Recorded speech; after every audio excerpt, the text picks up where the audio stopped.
Bom dia, Zenha. Bom dia aos amigos aqui do nosso chat, né? Pois é, gente. Pois é. Olha, esse povo não me dá folga, viu? Justo no dia que eu estava folgando, vem essas notícias aí dessas bolsonaristas, esse quarteto fantástico que teve a brilhante ideia de sair da Argentina e entrar pelos Estados Unidos com os coiotes, pelo Texas ainda, Zenha. Como é que a gente faz com essa... E é o lugar mais difícil de entrar, inclusive, porque diferente. O governador do Texas é aquele que brigou com o Biden, você lembra? Aquele que brigou com o Biden e falou: não vou atender você, vou colocar todo. Então, ele colocou toda a tropa estadual também. Então, elas entraram pelo lugar mais difícil de entrar, que é o Texas. Tem aquelas muralhas gigantescas. Olha, eu vou falar, eu sou mineiro, né? Mineiro tem uma imigração em massa ali pelo Texas, né? Eu tenho um amigo, um grande amigo, já está há mais de 20 anos nos Estados Unidos, já tem o seu green card, tudo, mas ele entrou por ali, por El Paso, né? Quando ele foi, e ele falou: Plínio, é a coisa mais horrível do mundo. Quando ele chegou lá, depois de um tempo a gente conversou, ele falou assim: eu tive que entrar num duto dentro do rio para sair do outro lado, nos Estados Unidos. Agora eu fico imaginando essas madames, né, que foram lá fazer toda o... Que aliás, é uma coisa que o Azenha falou bem: se tivesse em casa, né, assistindo o Domingão do Hulk, assistindo a televisão nesse dia, não tinha acontecido nada disso. Elas estavam lá, continuavam fazendo tricô, tomando champanhe com as amigas na Limeira. Agora foram fazer essa graça aí, tem que arcar com as consequências, né, gente? Mas já tem gente articulando lá, viu? O que você traz aí? Sério? Quem que tá articulando? Tem uma coisa interessante, gente. Até agora, eu estava dando uma olhada eu demorei um pouco para entrar aqui, que eu estava dando uma olhada. Clã Bolsonaro não falou nada disso. Aliás, Eduardo Bolsonaro está quieto nas redes já faz algumas horas, que é um pouco... É meio difícil isso acontecer, né? Nos grupos de Telegram também, não tem muita informação sobre isso, dessas mulheres, mas quem já se pronunciou nas redes foi ele, né, que está atuando com o Eduardo Bolsonaro no lobby do clã junto ao governo Trump para sanções ao Brasil, que é o Paulo Figueiredo, neto do ditador João Batista Figueiredo, né? Eu acabei de subir uma matéria lá que eu conto isso lá na revista Fórum.com.br. Deixa eu colocar aqui para vocês verem. Posso colocar aqui, compartilhar a tela? Que é justamente, ele fez um tweet ontem comentando esse caso, né? Então tá lá, ó, o Paulo Figueiredo, deixa eu colocar aqui. Paulo Figueiredo compara golpistas presos nos Estados Unidos a Alan dos Santos, ao caso do Alan dos Santos, enquanto existe um lobby que tenta apoio de Trump para que elas sejam consideradas, tenham asilo político em vez de ser presas como imigrantes ilegais. E é interessante que, olha, o tweet do Paulo Figueiredo, acho que está aqui, deixa eu ver se está aqui. Se não tiver, eu dou um... Acho que eu coloquei aqui, ó, está aqui. Ele comenta aqui, ó, é uma situação muito difícil para quem entrar ilegalmente nos Estados Unidos, pois o governo Trump tem uma política de tolerância zero. É uma questão, portanto, imigratória. Então, elas serão deportadas e não criminal de extradição. Casos totalmente diferentes do Alan e outros asilados, né? Qual que é essa diferença, né? Elas foram presas pela imigração ilegal, né? Então, elas entraram nos Estados Unidos ali. Então, o que o governo dos Estados Unidos faz? Manda, extradita de volta. É o que aconteceu, por exemplo, ontem com aqueles venezuelanos, né, Ana? Nossa, que coisa horrível, né? Que colocaram, parou lá em El Salvador. O Bukele já colocou eles naquelas prisões que parece um shopping, né, no shopping de tamanho, né? Lá em El Salvador, Então, o destino dessas 4, normal, segundo Paulo Figueiredo, elas seriam extraditadas de volta para o Brasil. Mas o que acontece? Daí, inclusive, teve esse seguidor dele que interagiu, que falou que elas poderiam entrar facilmente com pedido de asilo por perseguição política. Daí o Paulo Figueiredo ironizou, e nossa, ninguém nunca tinha pensado nisso. Ou seja, já está havendo esse movimento. Tem uma matéria interessante do Jamil Chad, no portal UOL hoje, de que as alas mais radicais do trumpismo já teriam levado esse debate para dentro da Casa Branca. Né? Porque a grande questão né, Ivan e Ana, que a principal bandeira do Trump, que é extra-fronteira, é essa bandeira da liberdade de expressão. Né? É o que eles dizem sobre liberdade de expressão. E esse lobby, que a gente vai contar quem que é daqui a pouquinho, que está levando isso para a Casa Branca, eles estão alegando justamente isso e estão pedindo ao governo Trump que trate as 4, né, o quarteto fantástico do Bolsonaro, da mesma forma com que tratou os invasores do Capitólio. O que o Trump fez? Ele deu perdão de pena, né, aos invasores do Capitólio, e depois ele está tratando eles como heróis aí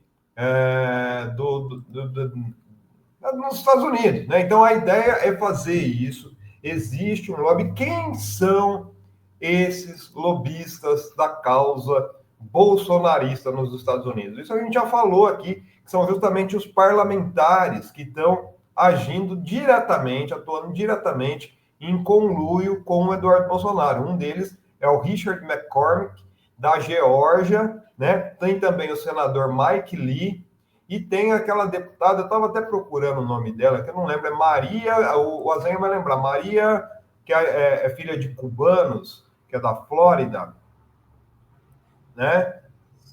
Maria, enfim, daqui a pouquinho também o pessoal vai lembrar aqui.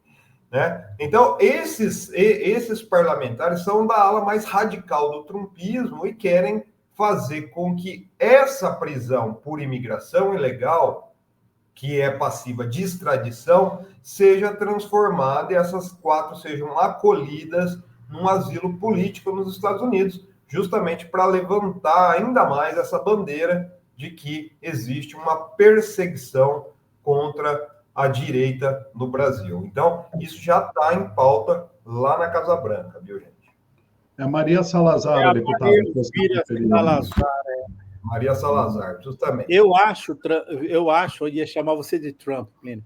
Eu acho, Plínio, que existe uma chance disso dar certo. A gente tem assistido nos últimos dias uma escalada do Trump de enfrentamento aos BRICS, né? O Trump está punindo os países dos BRICS, cada um da sua forma. Ao mesmo tempo em que ele atrai a Rússia para o seu lado, ele está. Então, por exemplo, os Estados Unidos consideram persona non grata o embaixador da África do Sul em Washington, que vai ter que ir embora. Né? Isso depois dos Estados Unidos já terem cortado qualquer relação econômica de governo a governo com a África do Sul. Em tese, seria porque a África do Sul estaria fazendo uma reforma agrária e prejudicando fazendeiros brancos, mas, na verdade, é para punir a África do Sul pela ação dela contra Israel. E o Irã está sob ameaça. O Irã, que é outro integrante dos BRICS, está sob ameaça, que a gente vai falar mais tarde, ameaça direta de uma postagem do Trump, de que se os Houthis lá do Iêmen seguirem atacando Israel, é possível que os Estados Unidos façam um ataque contra o Irã. E certamente o Brasil está nessa lista. É uma lista, você vê, já conseguiram expulsar a China aqui do Panamá. Conseguiram tirar os negócios que a China estava desenvolvendo com o Panamá. Então, é uma ofensiva e eu não descarto essa ideia que eles acabem abraçando essa ideia de deixar as 4 brasileiras lá como uma espécie de símbolo, entende? Símbolo de, olha, estamos aqui, símbolo da defesa do governo americano em relação a quatro vai ser uma briga inteira do governo americano, porque tem o pessoal que não quer, porque a imigração é ilegal, etc. e tal. Mas é possível, viu, que isso aconteça. E acho que isso fica mais factível, viu, Azenha, e o pessoal que está acompanhando a gente aqui, diante desse silêncio do Eduardo Bolsonaro até o momento. Esse silêncio diz muito, né? Esse silêncio diz muito. O que o Eduardo está fazendo? Muito provavelmente está acionando, antes dele dizer qualquer coisa, ele pede a bênção ao governo Trump. Então, muito provavelmente, ele está vendo como é que tá funcionando isso lá dentro para impor a narrativa aqui. Se o Trump falar assim, não tem jeito, porque imigração ilegal vai ser uma coisa muito ruim de eu admitir, né? Daí eles vão construir uma narrativa em cima disso. Agora, se o Trump dá o aval, gente, isso é uma baita bandeira. 4 mulheres de classe média, né, que tem todo esse estereótipo, né, de se colocar como coitadinha, é exatamente igual o Bolsonaro fez no domingo, pegando a mulher do Clezão, que sofreu a parada cardíaca na prisão, que é outro também, que se estivesse em casa com a mulher e com as filhas no 8 de janeiro, estava de boinha e tinha morrido em casa, né? Tinha tido um infarto dele em casa. Não, quis ir lá fazer graça, entrar nos ônibus que estavam oferecendo coxinha com catupiry, e foi lá, não, vamos dar o golpe, vamos pedir intervenção. Então, assim, isso está sendo muito usado, né? E é interessante, né? Não sei se vocês viram as fotos, ontem, com certeza vocês viram, ontem só vocês falaram bastante disso, eu não estava aqui, daquela bandeira que teve lá em cima do carro do trio elétrico do Malafaia, que era justamente aquela cena do Trump, né? Fight, fight, fight, quando ele tomou o tiro na orelha. Então, existe um alinhamento total em cima disso. E você colocou uma coisa que eu acho interessante, Azenha, só para concluir aqui. Se a gente for ver, o levante do Trump é justamente em cima de países onde existe interesse comercial. A guerra militar do Trump tem um fundo comercial. E o Brasil, eles têm muito interesse. Semana passada a gente deu aqui, inclusive, que as empresas americanas estão fazendo lobby para a saúde no Brasil, né? Os planos de saúde no Brasil são totalmente americanizados já. E eles querem atuar aqui. Tem a questão do petróleo. A única exceção, talvez, aí, foi justamente essa questão da África do Sul. Eu converso bastante com o professor Ladeira, que é nosso colunista aqui, e ele me indicou um livro, que é um livro muito interessante, que chama A História Oculta do Sionismo, né, que conta justamente a conexão que existe entre o regime de apartheid na África do Sul, que existiu, entre o regime de apartheid na África do Sul, e a formação do Estado sionista. Né? Então, assim, a África do Sul entrou com uma ação contra Israel, não foi por acaso, porque o apartheid é coisa dos sionistas, né? E hoje está sofrendo as sanções aí, e o Trump está encabeçando isso, fazendo o que fez aí, né? Dando essa moção. O que houve mesmo? Foi uma moção de repúdio o governo da África do Sul, expulsou o embaixador, né? Praticamente expulsou, porque considerou o embaixador da África do Sul em Washington persona não grata, entendeu? Vão ter que trocar. Estão congeladas as relações da África do Sul com os Estados Unidos, basicamente. Ele praticamente expulsou o embaixador. E se a gente for ver, né, gente, por que o Trump tem essa relação tão próxima com Israel? Né? O lobby sionista manda nos Estados Unidos, principalmente manda no dinheiro dos Estados Unidos. Então, tem toda essa questão envolvendo. Mas no Brasil o interesse é outro, o interesse é claro. Tem a questão do petróleo, tem a questão do nióbio, tem a questão das reservas lá no Pará, que o Eduardo Bolsonaro já estava de ouro, né? Estava negociando com uma empresa canadense, vocês lembram disso? Lá no governo Bolsonaro no início. Né? Então tem uma série de questões que é interessante para o Trump, ainda mais assim, tem toda essa questão que envolve também Lula, que hoje preside os BRICS, né? Que é o principal ponto aí de desequilíbrio no cenário internacional, principalmente quando a gente fala de economia, né? Se os BRICS, que estão cada vez mais se expandindo, trocarem o uso do dólar aí nas transações comerciais, o que vai ficar dos Estados Unidos? Sendo que a grande parte da indústria dos Estados Unidos está na China, né? Então, tem um cenário geopolítico interessante em cima disso, que pode influenciar na decisão do Trump de pegar essas 4 que deveriam estar em casa no dia 8 de janeiro, né, mas estavam lá fazendo graça em Brasília, e tentaram entrar com os chacais ali, com os, como é chacais? Os coiotes pela fronteira do Texas, né? Pois é, e Plínio, eu também acredito que vai haver uma mobilização forte aí dos bolsonaristas que estão nos Estados Unidos em torno dessas mulheres, porque caso eles consigam, o governo Trump dê aval para a permanência delas lá, né, ou dê algum tipo de asilo político, é uma pavimentação de caminho, né, para a própria fuga do Bolsonaro, né? Porque a gente vem repetindo aqui o tempo todo que os Estados Unidos é a primeira opção de fuga para o Bolsonaro, né? E se criasse, né, esse histórico, né? Trump deu asilo político para as perseguidas políticas no Brasil, que é essa narrativa que eles tentam emplacar, né?